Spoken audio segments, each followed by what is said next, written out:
Welcome to Ignis the Furnace Master. Okay, a quick rundown of the abilities. First of all, you've got Scorch. Scorch, you can't miss it. Big jets of flame firing out in front of him, so make sure he's facing away from the raid. And as soon as he's done that, everybody needs to be moving from that zone to your next designated zone. Don't stand in the fire, fire burns you, it hurts, you die, raid wipes. Next, you've got Flame Jets, can't miss it. Everyone gets thrown into the air, lots of damage done upon you, lots of healing needed. Next one, Slag Pot. They'll randomly charge towards somebody in the raid, pick you up, chuck you in the pot, and you'll start taking lots of damage. Damage mitigation required, ice block, bubble, whatever it takes to try and reduce the amount of damage, and therefore your death, so you can carry on DPS in the boss. As he moves around the room, or is moved around the room, he'll activate constructs, which you'll see standing around the edge. They'll start to charge around the raid unless a tank picks them up, and I'll show you how they're dealt with a bit later. For every construct that he's got alive in the raid, the damage done by the boss increases by 15%, so you want to make sure that you get rid of those constructs, and as I said, I'll show you how. Okay, first of all, check out the pools, one to the left, one to the right. These are significant. The active constructs that you can see parked at the minute will be activated by the boss, and as they move through the ignited floor from the Scorch that the boss provides, they'll get stacks of Scorch. As soon as they reach 20 stacks, they will turn molten, start doing AoE damage. The tanks assigned to the ad duties need to take the constructs to the pools, where they'll become brittle. When they become brittle, they can be shattered with a single hit of 5,000 damage or more. Next, positioning. What we've done is stick the ranged players right in the middle of the room. That's healers and ranged DPS. It means the healers have got more time to heal, and DPS has got more time to, well, funnily enough, DPS, because they're not moving anywhere. This also increases the effectiveness of any shaman chain healers in the raid. Now, we've got three kiting positions, or tank positions, where the tank kites the boss. First of all is on the right hand side next to the pool. The middle is where he was just tanking, and the left hand side you can see the bear tanking in the third spot. Then back to the right, rinse and repeat. You see the burning floor on the right, that's an ignited floor from the Scorch effect that the boss has, and it's just being cast there. You can see that causes the tank to move to the next position. If he stays in that current position, he's going to burn to death, and probably any badly placed melee will do the same. Flame Jets. You'll see occasionally you will get thrown up into the air. That's the effect that the boss has called Flame Jets.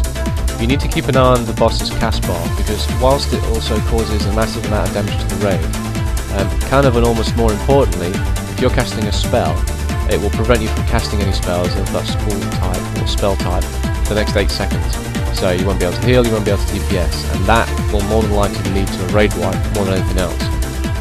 Now I kind of got a little hot under the collar on this fight and made loads of mistakes later on, as we all did. And so you'll see that I actually failed to stop casting in time. But you get to see me silenced a lot, so that's nice.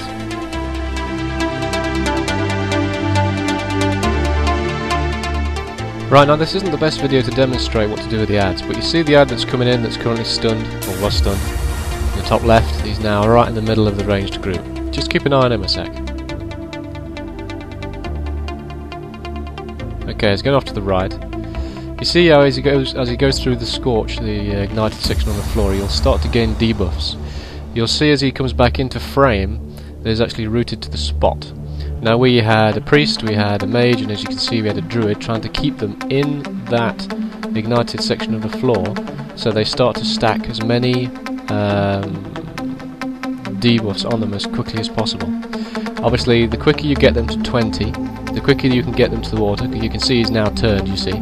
Now he's back in the centre of the raid AoEing us all, and plop, he's gone. Because Death Knight pulled him straight into the water where he becomes brittle and freezes in place. Then you do the 5,000 damage and make him explode, basically. And that's it, that's how you handle them, really. Keep an eye around the edges of the screen, keep an eye on it, because you'll see various ones become ignited and rooted, like that one there to the left. And you'll see them whipped out the centre of the raid, because they seem to lose ag when they turn molten at 20 stacks, into the water to get rid of them.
Right, simple question. What happens when your tank gets confused between Scorch and Flamejet, thinks that Flamejet is a Scorch, and runs too early?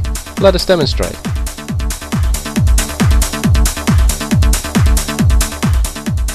Yeah, see, that wasn't the best, but never mind. We still got him, so well done, guys. This is just how you don't do Ignis. See you around.